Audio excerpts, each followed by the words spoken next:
มันเลิกต่อขากันนี้เนาะแบบนี้กับบุญเฮ็ดเวียกสำแลนไปหาเลาะหาเฮ็ดแล้วเนี่ยเนาะนอนหน้านอนสวนเนี่ยเมนูฮาร์โมนีกันพอดีแม่เพิ่นได้สิ้นงัวเผามาสิเฮ็ดอันนั้นพี่น้องซอยจ้ำพาก็เฮ็ดซอยจ้ำที่แรกว่าสิลาบแล้วแต่ว่าเฮ็ดซอยจ้ำก็เพราะว่าสิ้นมันงามนะ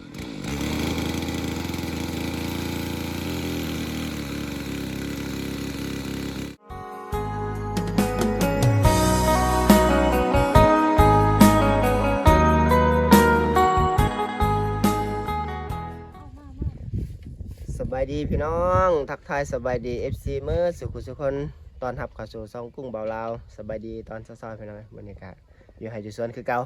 อยู่สวนมันพี่น้องบรรยากาศตอนเช้าๆวันนี้ก็กำลังเฮ็ดอยู่ครัวกินแล้วก็เตรียมสิลงเวียกนี่แม่กำลังเฮ็ดกินกับสามี สบายดีพี่น้องเฮ็ดกินเศร้าอยู่ให้อยู่สวนพี่น้องเลยนอนหน้านอนสวนเมนูฮาร์โมนีกันพอดีแม่เพิ่นได้สิ้นงัวเผามาสิเฮ็ดอันนั้นพี่น้องซอยจ้ำพาก็เฮ็ดซอยจ้ำที่แรกว่าสิลาบแล้วแต่ว่าเฮ็ดซอยจ้ำก็เพราะว่าสิ้นมันงามนะพอดีสำราญเลยอยู่กันครบทีมอยู่นี่กัน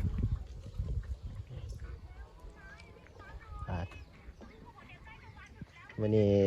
คืนฟ้าคืนฝนเป็นน้องหนาว สวัสดีพี่น้องสบายดี อานนท์ เป็นตุ่มผ่า จะตุ้มผ้า สบายดีพี่น้องนะ หนาวบ่สบายพี่น้องเอ้ยบ่สบาย มีอากาศหนาว อานนท์เป็นยังหลกหนาวป่ะ จะเป็นยังไง หนาวบ่สบายแล้วสบายดีบ่ได้แล้วบ่สบายพุ่นน่ะ ใหญ่แล้วน้องนนท์เป็นบ่าวแล้ว อานนท์กินยังอานนท์เนี่ยขนาดเลยของกินนั่นอานนท์เนี่ย จะกรอบ มีปิ้งไก่มีปลาอันนี้เป็นมักไม้ปลามักไผ่หวานคักเลย หวาน อีพ่อไปเอาเมื่อวานนี่พากันไปเอาวานนี่ลองกินมักไผ่กันมี2 ต้น ต้นหนึ่งหวานต้นหนึ่ง หวานหมากเนี่ยหวานมาลองกินตัวทั้งหมากเนี่ยน้อยจะชมหมากหน่อยผมทันซุกบ่ สู้อัน อืม เหลือง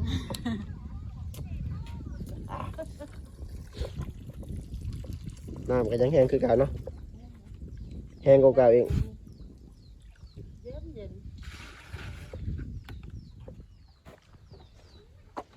มันกับปลูกไปเนี่ยแล้วแต่ก็ยังบ่ทันแล้วยังหลายอยู่ยังบ่ทันครึ่งทำไมบางอันก็แตกยอดแล้วบางอันก็เริ่มแตกยอดในก็มีแล้วก็ยังหลายอยู่บ่ทันครึ่งครับยังหลายทางนี้หญ้าขึ้นเต็มเลยทางนี้รกน้ำบ่ทันลำมันก็มีหลายสายพันธุ์เลยตัวนี้อีเขียวตัวนี้อีเขียวปุดนี่ตัวนี้เตรียมสิเอาลงปลูกมื้อนี้แหละตัวนี้แล้วก็ตัวนี้นะตัวนี้สิเป็นเตาง้อยตัวนี้พันธุ์เตาง้อย แต่ว่าปีนี้บุฮู้จักว่าสิได้ใส่หรือบ่นั่นหลักๆคือสิเน้นอีเขียวเพราะอีเขียวหมดจึงมาเอาเตาง้อยแล้วก็มันมีคนตางอนตัวนี้แล้วก็พันธุ์สารวันมี 3-4 สายพันธุ์ทางนั้นนะแต่ว่าผลทำแล้ววันนี้ใบมันแตกกระจ้าขึ้นแต่ก็บ่เป็นหยังอันลิงามมันนอนแล้วก็ไปแช่น้ำยาปลูกคือเก่าบรรยากาศอยู่สวนมันเขายังกินอยู่ลูกชายลาเขานี่ลูกชายลาลูกชายกกยังกินอยู่อานนท์สบายสบายดีลูกสบายดีก่อนสบายดีพี่น้องใหญ่เป็นบ่าวแล้วเนาะห่างหายกันไปโดนเติมพี่น้องเลยกลับมาฮอนนี่อานนท์เป็นบ่าวแล้วผมก็ยาวบ่ทันได้ตัดช่วงนี้มีเวลาพี่น้องอยู่ให้อยู่สวนแล้วพุ่นแหละได้ไปแล้วงานพุ่นแหละจะพากันไปสำอางพากันไปทำไมห่างกาย หวานได้ไหม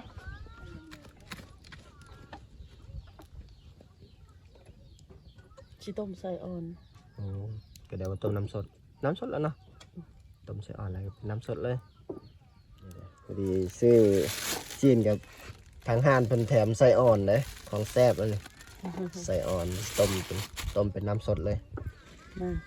มาอีกด้วย เผ็ดแจ่วบ่ท่านน่ะ อีกเผ็ดดิจะเที่ยเราที่ซอยจำนี่ โอ้ขาป่าบ่ได้มาเนาะลืมว่าขาป่ามาเนาะ อันนั้นเอาเมื่อว่าจะเอาปลูกยืนว่าเนี่ยเอาเมื่อ แล้วน่ะขุดมาไว้ แต่ว่าอยู่บ่อนั้น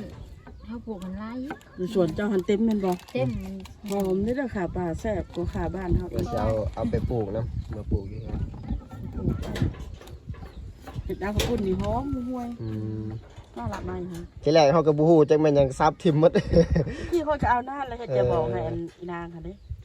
ว่าแล้วดมเว้ยเอ้าคือหัวขาว่ะคือหัวขิงหัวขา ถ้าเข้านี่ก็แม่นหมดบ่ละ แม่นหมดเลย ว้าโธ่ มันแผ่ หลายขนาด โอ้กุ้งบ่ต้องเอาออกเด้อลูกเด้อ เป็นโตนเพิ่นแล้วครับไปขุดหมดอะไรกัน ข่อยสิเอาขายให้ถุงละ5,000 โอ้ยแม่สิกาย เราบ่เห็นหัวขาก็เจ้า แห่งกว่าราคามันแล้วเนาะ เออ มันโลละ 2-3 พันนึงหัวขา หัวขาหัวนึงในตลาดหัวใหญ่ให้ได้ 5,000 อันนี้หัว5,000บ่ หัวขาแบบเฮากินอยู่นี่ อันนี้หักขาแต่มันบ่ใหญ่ประมาณซ้ำปมือแล้วปมือซ้ำดิวซี่ประมาณนี้แหละ ซ้ำนี่นะแต่มันหอมขาป่าหอม ให้บ่กุ้งบุคคลตำเลยพี่น้องยันบ่แหลก หิวข้าวเลย คิวข้าวแห้ง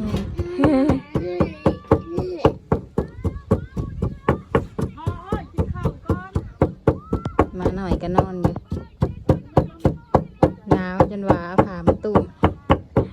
ว่าเนี่ยแดดแห้งเนาะ เอาอะไรเราชอบแบบเพื่อนนี่ โอ้ยเหี้ยละโอ้ยเสียดายเด้มาเก็บมาสมอนี่มาพี่มาเบิ่งนี่ ได้เห็ด ไปหาได้แท้สิเบิ่งโอ้ไอ้นี่บ่ทันได้ไปหา เขายังบ่ได้ไปอยู่ ได้ละเป็นโลนี่ ได้ เนาะ ปะมึงดู ไข่นะกินมั้ย อ้า โอ้ ดอนนี่ฮะ ปวกไปเลยกันเลยแม่เอา พวกดง ขอแล้วอันนี้นี่ตอนนี้ขอแล้วนี่ อ่ะคือแม่บ่ได้ไปวันนี้ เราที่เวน ทางลงครับเท่านี้ก็จะเอาสงสัยพอยทำเอา ข่อยบ่ฮอดวานนี่ แถวนี้จะหาแล้วเนี่ยตอนนี้ฮะ ยังบ่ได้ไปเลาะทางใดเลยเจ้า ฮะว่านี่หาเท่าไร วานนี้เขาไปบ่ฮอดมันบ่บานแล้วเขาบ่เห็นวานนี่ เป็นโลเลย ชิลองติดมัน 2 โล 2 โล ทันตกา 2 โลประมาณโลนึงเนาะโลครึ่งเนาะโล200,000พอได้อันนี้ก็ได้ จุ่มได้ข้างล่างหันพ่อมูดูลงข้างล่างง่าย ขายบ่รู้ว่าสิกิน วานนี้ก็จะเอาหลาย ทำมันบ้านละเบิ้นเนาะ เขาบ่เห็น อยู่ปลายไม้แบบนั้น ไปไว้พวกใจเบิ้นนอนพ่อ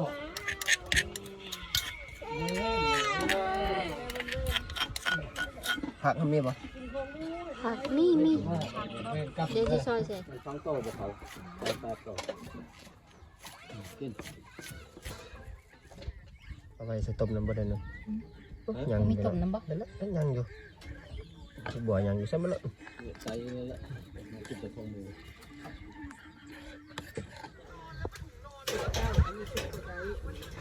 แจ่วจ้ะ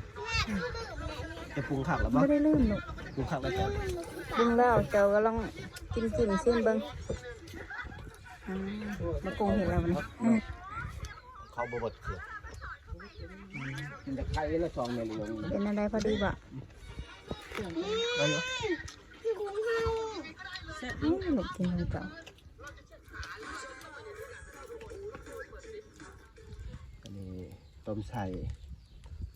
ว่าจะเห็ดน้ำสดคือสิบวันได้กินแล้วตัวนี้วันสดจัง แต่ไข่ เพื่อไข่เพื่อเปื่อยมาสุกเห็นได้แล้วล่ะบ่ แล้วมีแต่แม่เลยยังตกเอาน้ำสด จ้ามาเด้อกินข้าวเช้านำกัน นี่ก็น้ำสด ซอยจ้ำแล้วก็ซุปหน่อไม้อันนี้ส้มปลาส้ม ผสมผสมปลากันได้ มาพอมาน้ำสดบ่ แม่น้ำสด คันน้ำสดแล้วเอาอันนี้ใช้น้ำจริงว่านี่เอาตัวนี้ใช้น้ำหน่อยหนึง ใช้ชื่อพี่มาตรวจไป ใส่แล้วบ่ ใช่แล้วปะใช่แล้ว ใส่จริงนัว ใช้ มา ป่านี่ฮะ มามา มันจะข้าว มากินข้าวมั้ยกินข้าวแล้วก็ลงแล้วบ่นี่ปลูกมันเสียหญ้า คือสองคนอยู่เถียงกับบ่แพงกันย่านตลาดบ่แพงอันนั้นก็แพงพออยู่บ่ลูกแพงบ่ลานผู้เดียว มันก็บ่ไปดอกเพราะบ่ไปดอกบ่มีหมู่บ่ครบบ่ไปมื้อแรกไปการเฮ็ดเนาะมื้อแรกเนาะแรงนี่พากันไปหาการเฮ็ดปวกกันแล้วก็สิไปช่องเบิ่งสัตว์เลย ขอจำเด้อ ข้าวเด้อทุกคนเพาะทั้งรู้จัก เขาสอดอันนี้ กิน มาลูกขึ้นมามาลูกขึ้นไปนำมาดอกนึงก็ได้ ออกบ่เดียวกันนั่นแสดง ดอกเน่าแล้วก็น้ำไม้มัน แต่ลูกอันนี้ มันหาย ดิบเด้อลูกชิ้นดิบเลย เลือกตรงซุปมันได้ลูกเท่านั้นตัวลวกนี่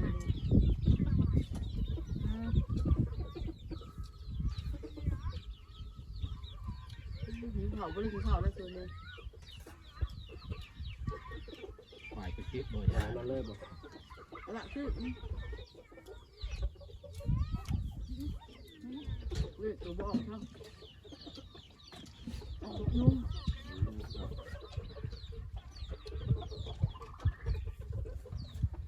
อะไรก็พูดสิละเอียดละปีเล็กไหลแอดแม่แอดอีกแล้วก็เอาเอียนอันนั้นแม่เล็กไหลให้น้ำหัว มันเขาเปื่อยปด เด็กน้ำมัน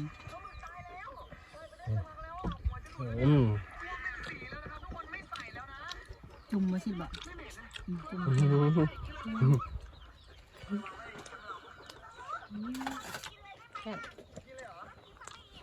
อันนั้นอิ่มแล้วบ่นน อิ่มแล้วพี่ลินซื้อ ซื้อเสียน้ำลูกร้านเองตั้งตื่มทางรุดอีกทึก ตื่มใส่อ่อนพอเองแล้วก็ลดราคาให้ กลัวเศร้านี่คือเดียวได้ปาดเป็นโตเลย ขยะบ่ได้กินได้บ่ขยะบ่มีแห้งปลูกมัน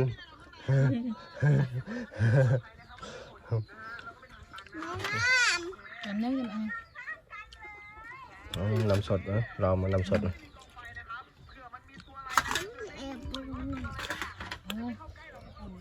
กินใช่ดีได้ข้าวเด้ แก่ข้าวป่ะ เอาทุกมือพอต้อง มีแห้งกระดอนห้อยมื้อนี้กินเห็ดพวกมื้อนี้ว่าไปก่อน ได้แน่นอน เอามันออกหลายนะ ได้ เราบองยา กินน้ำผึ้ง บองยาน้ำผึ้งได้อันนี้ฮะ ดี แก่ อันดีจะหลังจะแอว เด้อพี่น้อง หน่อยหนึ่ง แม่แห้งครับ พอดีเป็นยา หวานป่ะ ยาวๆมันตาย กินข้าวกินน้ำแล้วพอดีสามีเพิ่นย่างเลาะไปเลาะมาประเทศเฮ็ดปวก เอาเสียบคุดนั่นแหละ นี่แม่เต้นซะแล้วหลาย กิ ป่ะ นแกงแล้วเด้ หลายป่ะ แล้ว เมื่อกี้นี้ค่อยก็มานี่แต่ค่อยคือบ่เห็นบ่ได้แนมเนาะ จุ่มจะบ่เห็นดอกต้มขาวานนอนเผาอันนี้พวกอะไรเนาะ นี่พี่น้องนี่ ไข่พี่น้องเอ้ย ครับอีพ่อไปหาแล้วบูกายอีพ่อกะ ตาย อีพ่อ เปิด กายนี่ นะ เปิดดูแต่ก็อยู่นี่บ่จะปกไว้บ่จะ พวกเห็ดพวกอันนี้เนาะนี่ เอางั้นมาทางนี้โอ้ยเข้าไปนั่นแหละไว้อยู่นั่น อยู่บ่อนนี้ที่บ่ ไว้อยู่นั่น เบิ่งเลยได้ มันชาดเนาะ ขี้อันนี้ โก้ยเอานี่ปกเห็ดปวกไว้มันออกตะวันนี่พุ่นแสดงว่าบ่เห็น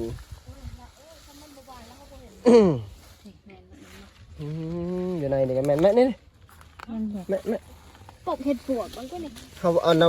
ำเอายอดมันปกเห็ดปวกบ่เห็นมัน เขาพูดที่บอกไล่ตีนมันเพราะว่าปีหน้า พี่น้องพวก แม่นุ่นจะโป่งใช้ขี้ดินด้วยมันสิบ่ออก เอาปกที่นี่ปกไว้ปกที่กินดิอันนั้นไม่กินไว้ ให้แม่นุ่นเอาแล้วเขาไปตากซีนแห้งได้ ดอกจุ่มก็ไม่เป็นดำ โอ้ยเอาเสียมคุดเอาตัวนะ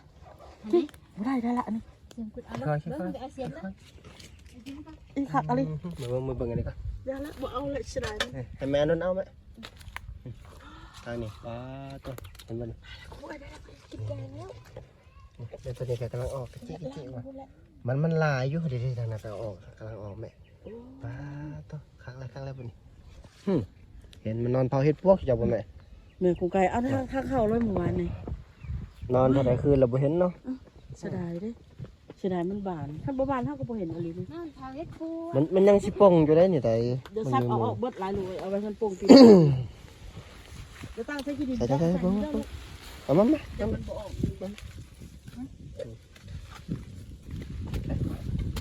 บริหารนอนลงมาก่อนเนาะ บ่ร้ายเนาะตะจุนเนาะ ตัวจูมันจะบ่เห็นดอกเจ้าต้องเลยหาเลาะเบิ่งคักเลยแน่บ่ค่อยเห็นมันดำ เอาตัวนี้ก่อนตัวนี้เดี๋ยวตัวนี้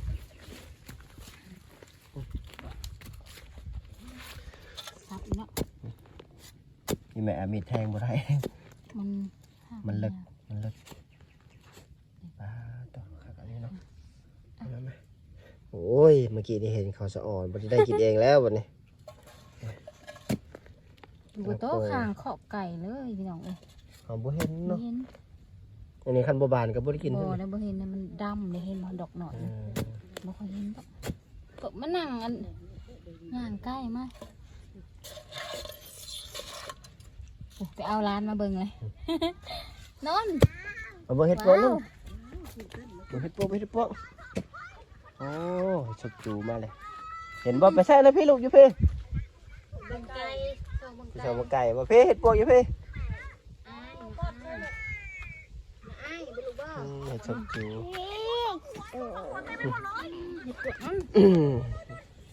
บ้านนี่ โอ้ยได้แกงแล้วเห็นบ่สมพรปากเนาะเพราะว่าตอนเฮาสิกินข้าวเด้แกงเฮ็ดพวกมื้ออื่นวะนี่ได้แกงตะแลงเลย เพาะจะก็เหาะใช้ละออกไปเมื่อกี้นี่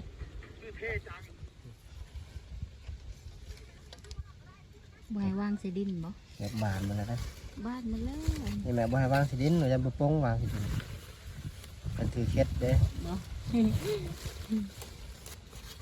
ก็พอดีได้อยู่มอนึง อืม ได้แกงอยู่มื้อนี้จะได้แกงตอนเที่ยงแล้วเนาะ ล่างแกงกินกัน เฮ็ดปวกนี่โล200,000เด้อเห็นเพิ่นขายก็เป็นเงินบาทเท่าใด300กว่าเนาะ ประมาณ 300กว่าบาทต่อโลบ่มีปัญญาซื้อดอก คันไปหาเองก็ได้กินอยู่ แม่เพาะไปแล้วเด้เมื่อกี้นี่จักเพิ่นย่างไปเหาะใส่แหละโอ้ย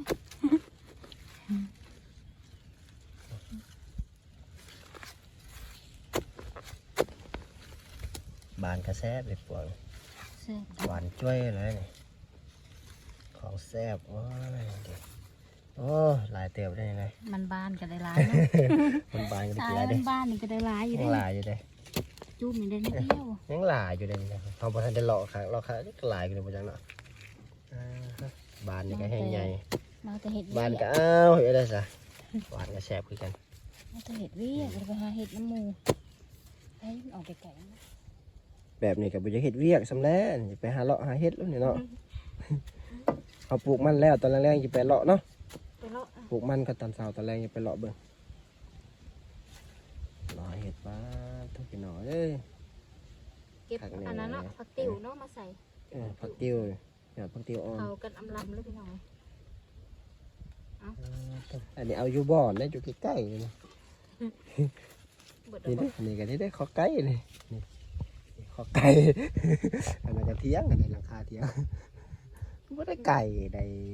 อยู่ใกล้ๆเลยเด้ เอาใกล้ๆนี่บ่เห็น ที่พอไปหาไก่จะคิดได้หรือบ่แล้วนี่ เอาให้เราเบิ่งตอนเที่ยงนี่เด้วะเอาไปหาเมื่อกี้นี่ อืม หาในไซส์เหรอวะ หาแล้วขอไก่อยู่เลย เกาไก่ ไปบัดนี้จะสิหาบ่ เลาะหัวแล้ว ไปกลับเด้อซะเด้อไปตัดลำมันไว้ก่อน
าะว่าง่ายสบิ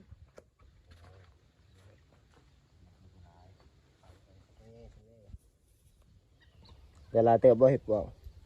เดี๋ยวลายเติบได้เอาได้แกล้งอยู่ ได้บ่ตัวจูบกะ ก็จุ่มในดอกเดียว มันอัน ไม่ตัวบา อน อกแต่พูนเดียวนี่ อย่ามันบานกะเอา เดี๋ยวแรก กินเอง เพาะมาสิได้เต็มกระตายอยู่ อันนั้นไปใส่น้ำยาเด้อเนาะบนไรกระพุ้ยให้เป็นน้ำยาใส่น้ำยาประมาณครึ่งชั่วโมงหรือว่า1 ชั่วโมงก็ได้ฝนก็ตกเลยพี่น้องเอ้ยฝนนะคือมาบ่ตอนนี้ก็ฝนตกนี่แหละตกปล่อยๆโอ้แห้งเลยเริ่มแห้งมาแห้งมาเลยเห็ดเวียกได้อยู่บ่หำนี่ จาก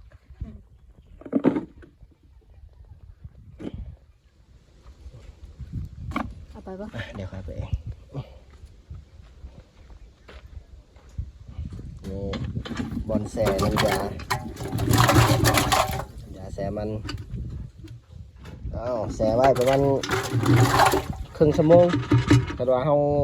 บ่เผากับประมาณ1 ชั่วโมงก็ได้แซ่ไว้นะครับไปปลูกกันหน่อย ให้คิดจะปาดแล้วอันนี้ ไปรอหาเห็ดก็ได้กันมาจึงปลูกก็ได้ได้บ่ไปรอกินนี่ ฮะ ได้บ่ไปรอเห็ดกิน บ่มีดอก โอ้ยถ้าเบิ่งอีฟอเนาะจังได๋เนาะถือกระตาไปเต็มกระตาบ่จัง อันนี้ตากชิ้นแห้งไว้ แต่ว่าเห็น ตากชิ้นแห้งเพราะฝนตกฝนตกอยู่เลย จิ้ม เด้เห็ดปวกเขากินเลยหลายเติบอยู่ในดอกใหญ่ๆนะอันนี้เห็ดปวกดงอันนี้อยู่โคกบ่ทันมีเฉพาะอยู่ในตีนดงเท่านั้น อันนี้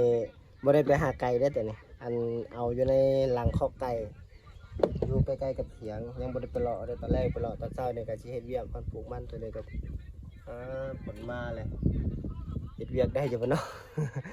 อันอีกใจหนึ่งก็จะไปหาเฮ็ดแล้วว่าอีกใจหนึ่งก็จะเฮ็ดเวียกให้มันแล้วก่อนนะแต่ว่าสิเฮ็ดเวียกแล้วก่อนถึงสิไปเลาะหาตอนแรกไปเลยเอาคลิปนี้วิดีโอนี้ก็จะได้ขอจบเพียงเท่านี้เดี๋ยวจะกับพากันไปเล็งเฮ็ดเวียกแล้วตอนแรกสิไปหาเฮ็ดจะได้ก็สิเก็บภาพบรรยากาศให้เบิ่งคันถ้าได้ไปถ้าฝนบ่ตกเพราะว่าตอนนี้ฝนกำลังมาพี่น้อง เอาสำหรับวิดีโอนี้คลิปนี้ก็ได้ขอลาไปก่อนต้องขอขอบคุณขอบใจหลายๆเด้อพี่น้องที่ติดตามนะครับชมทางช่องกุ้งบาลามาตลอดคลิปหน้าพ่อกันใหม่สบายดีนอนนอนสบายดี อยากนอนเนอะมันหนาว